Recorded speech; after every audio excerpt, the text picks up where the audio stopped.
Welcome back to Football Coach Coordinator, episode number 7. Here's the deal.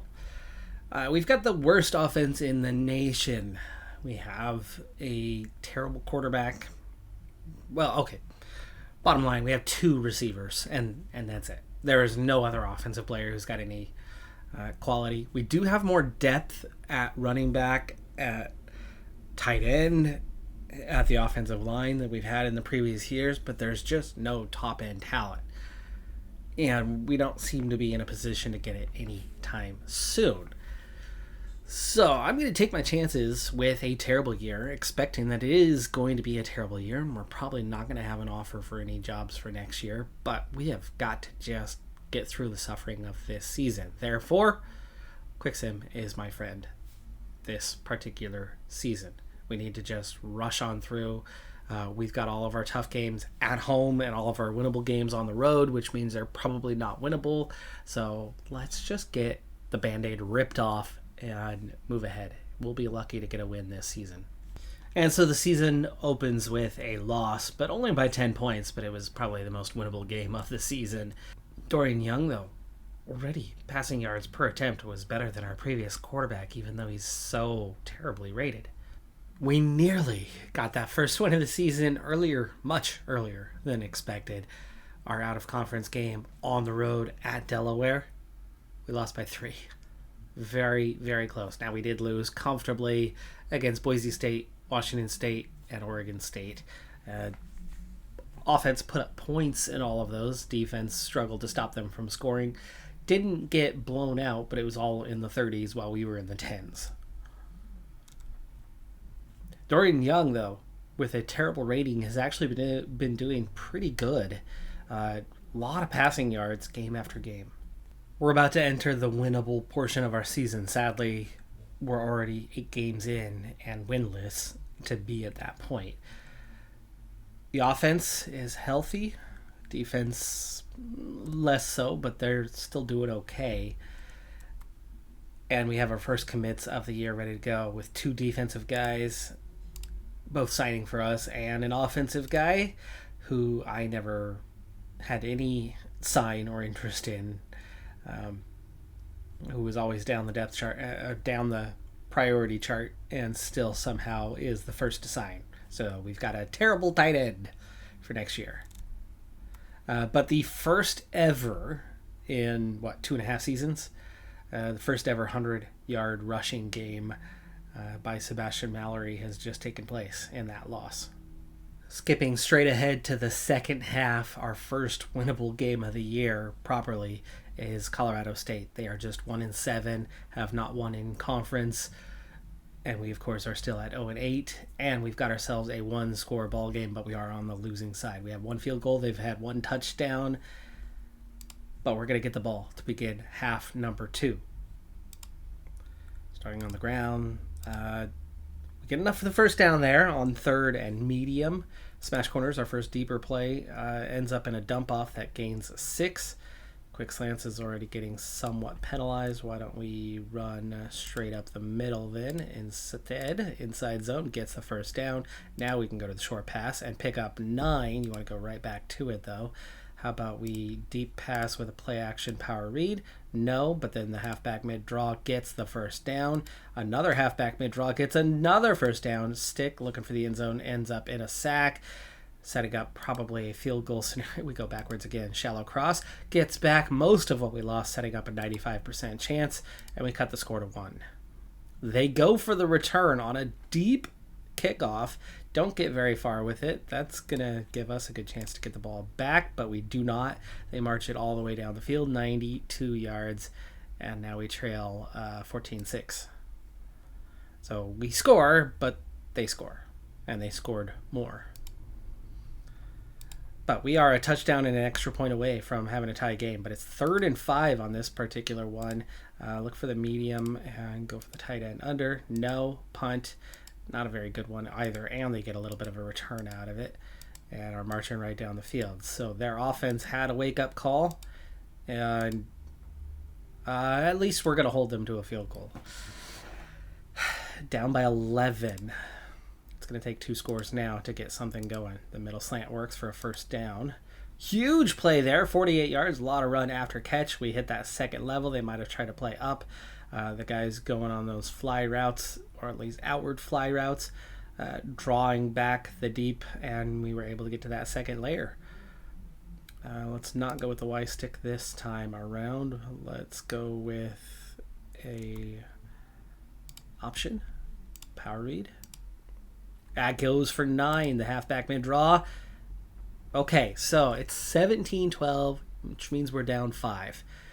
Being down 5 is being down by a touchdown. Being down 4 is being down by a touchdown. Makes no difference. Being down 3 is being down a field goal, and we are in the fourth quarter. So you want to go for the be down a field goal. The inside cross is a pretty good play for this one. Plenty of action happening right in front. If they blitz heavy, we could see a sack, or we could see the score. And we see the score. So the underneath slot route works, and we are 14-17. So we made it, and we're within a field goal. We've got a chance here. But they score again. Luckily, just a field goal, and now the amazing thing about the 2-point conversion is a touchdown with an extra point would put us on top. And they are heavy runs. 6 minutes. They did kill some clock on that play. This is not the final drive. Not likely anyway. Let's go ahead and go up tempo though. Halfback draw gets a first down. Halfback off tackle does well. 2nd and 4. You want to go 4 verticals? I do not. You want to strike while the iron's hot, and I don't think that's kind of the scenario. Smash digs. That works. That's a first down. Halfback sweep weak. Works very well. We gain 8. 2nd and 2. We're already leaning past, so that's good. 5:17. Let's go back to normal tempo. Halfback slam does not work. Quarterback power does. That's a first down, just enough. 2 yards. Run pass option. Gains 2. Let's not go to the outside zone right now. I think we're in a vulnerable spot. Smash corners. Deep or dump. We go for the dump and some yards after. 16. Yeah, and that's a first down in the red zone. 3:11 left.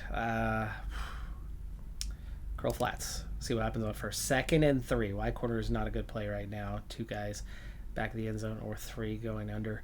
No, you know what? That's a pretty okay play, I think, from this position. I think we can also... No, we don't chew clock. Do not chew clock. They have 3 timeouts anyway. And that's why you don't chew clock, because that goes incomplete. Sets up a 3rd and 3. Halfback off tackle.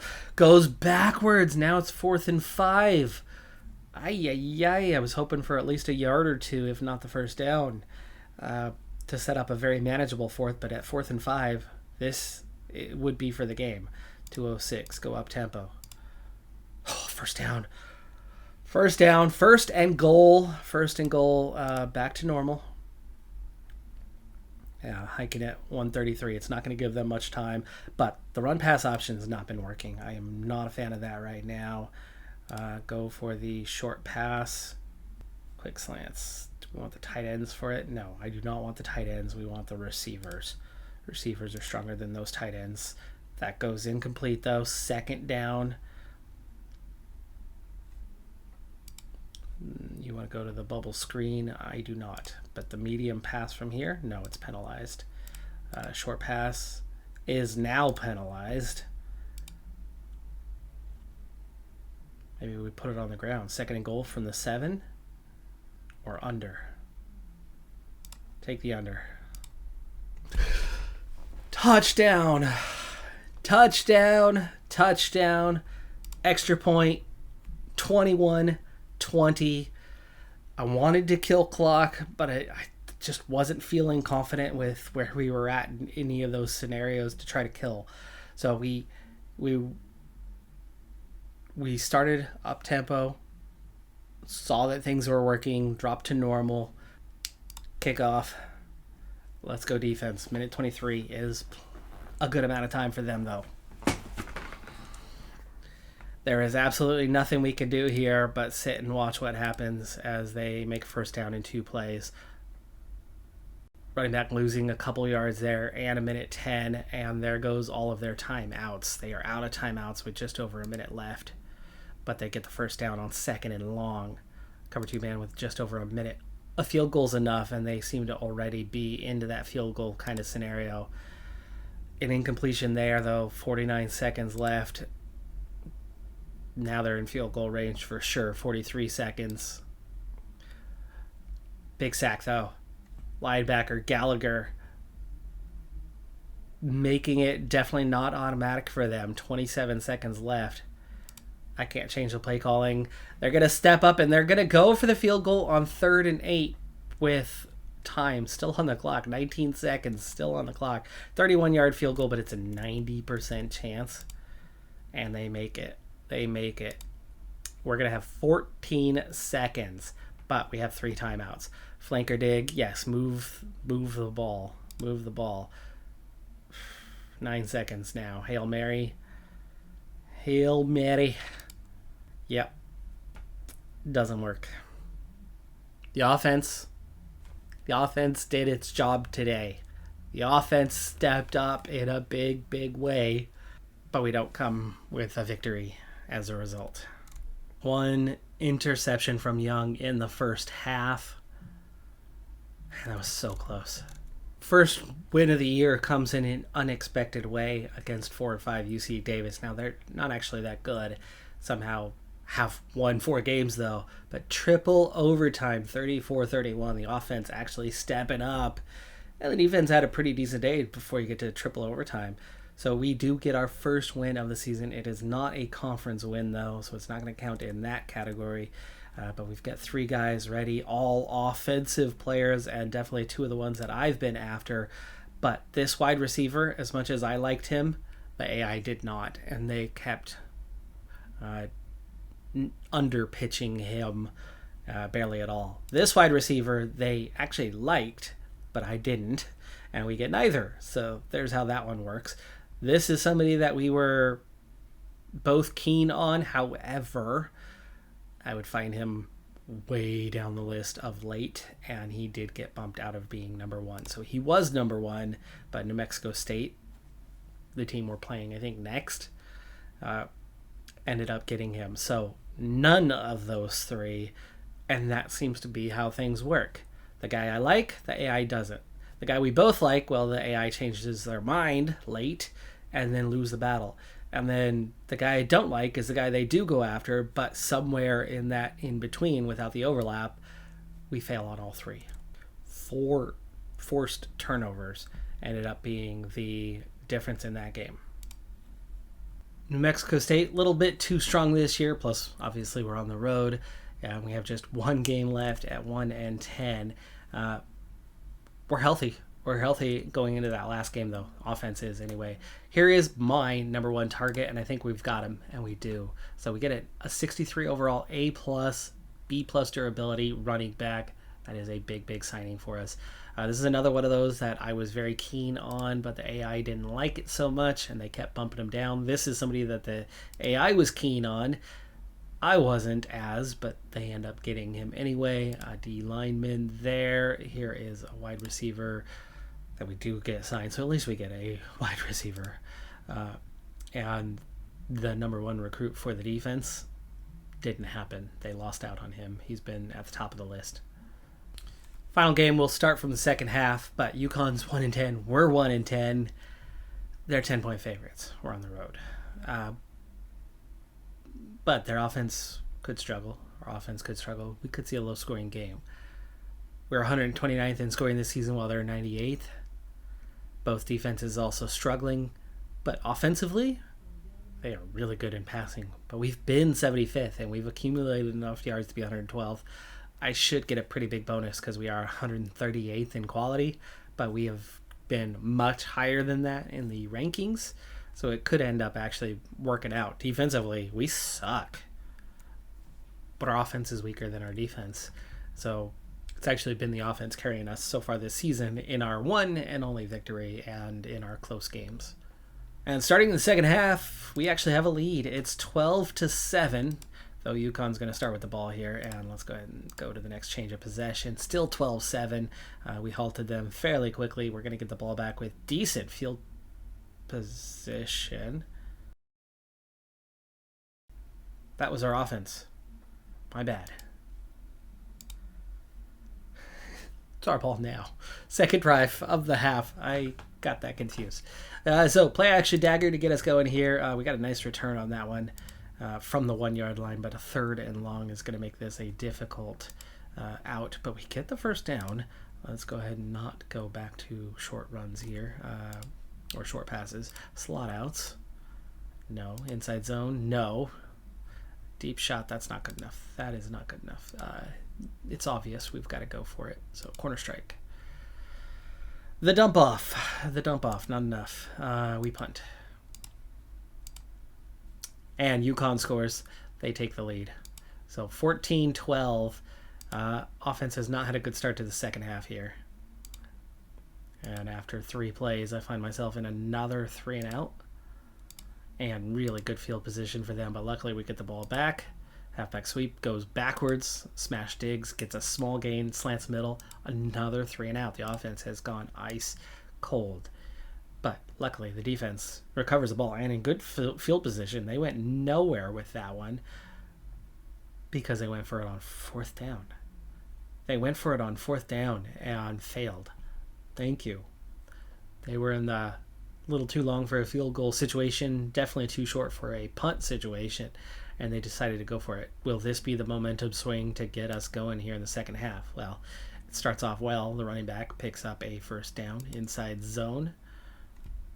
Double unders. Okay, I guess. 3rd and 9. Smash corners. Now you have to go long. And now we end up having to punt. And they score. And now we very much are up against it with just 5 minutes left. Up tempo. Levels. 3rd and 13. No, medium is a problem. Deep is not a problem. Shallow cross. Got to go for it. There's 4 minutes left in the game. There's 4 minutes left. We have to go for it. We're more than 1 score down. We do not have a choice here. We do not have a choice. Deep attack. Turnover. Sacked even. They score, of course. 3 minutes left. We were already 2 scores down. Like, we did not have a choice but to go for it there. And we are just penalized on everything. So take the longer short pass. Okay, it's too late. Game over. 28-10. Offense ice cold in the second half. 2 turnovers in the game. Of course, we went for it on 4th. That gave away a score. It would have been 21-12 otherwise, but we were more than a score down. We had to have the points that late. You had to go for it. Or give away a score and hurt your score line for the year. But oh no, that's the defense that it hurt, not the offense. Well, more signings, all defensive guys though, and we add 1. The weak one of the 3, sadly. Okay, well, the good news is I have met the requirement, 316 yards per game in conference play. So we have done what we needed to do for expectations, but the head coach has not. And we do not get any of the bonuses from the boosters. So it's going to be kind of a low year. The big thing for me is I would love to find a new job. We met expectations, so maybe we will get some offers this time around. We were 133rd in the rankings out of 138 programs, but considering we are the 138th program, to not be last to get a win is something, at least. But that's going to do it for this episode. We will fly through an off-season and, fingers crossed, have an offer to move on from Sacramento State. But at the very least, I feel like next year can only be a better year than what this year was. The quarterback, as awful as he was, had a pretty okay year. The quarterback we had previously just could not do the job. Just could not do the job, period. This year, with a much lesser quality quarterback, he did a lot more. Next year, though, I would expect similar quality unless we could find somebody in the transfer market. I do have somebody that I've been after quarterback-wise recruitment out of high school who would be a very solid high school level, like better than the guys we have now, or very close to their level, about the same as their level anyway, with some decent potential. And it looked for a long while like we were going to get him, but we've been jumped recently. We've slipped to number 2. There's not very many more recruits from the high school class that I think we're going to be in line to get, which at the moment we have something like 3 offensive commits. We got one good one. Yeah, 4. Okay, we do have 4 offensive commits out of 8. So actually 50%. That's amazing. But I could expect that we're only going to secure a few more of these guys, and then we'll be into that transfer market here real soon. So maybe we can get 1 or 2 more. I'm very much after a couple of kickers, but not looking great. I'm after those quarterbacks. It's no longer looking great. It, for a moment, felt like we were going to sign 5 running backs, and now all of a sudden I think we're going to get that 1, maybe a second. It's a pretty kind of rough go at the moment on who we're getting after, and there's already a lot of offers used, which is going to make it hard to get after very many transfers as things go. But I suspect, at least over the next few weeks, that a lot of the targets will be making decisions, and that list will drop down quite a bit with only a few more signings and a lot of guys going to other programs where we're just kind of number 2 or number 3. That's going to do it for this episode, though. I'm Decathlon Gamer. Like, comment, subscribe, and I'll see you next time. Have a good one. Be safe out there. Bye for now.